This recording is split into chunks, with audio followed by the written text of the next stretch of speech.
又来了，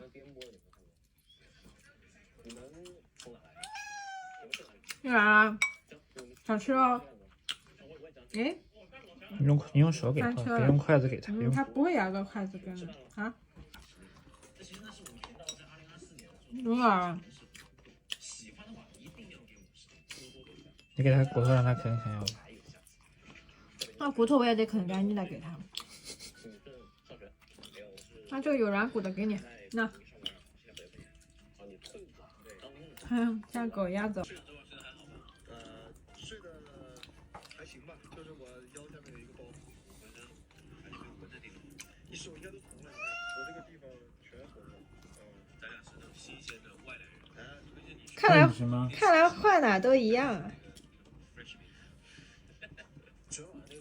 菜你又不吃，体验过最安静的一天，也没有光，也没有噪音，真的非常安静。唯一的噪音。那骨头你吃吗？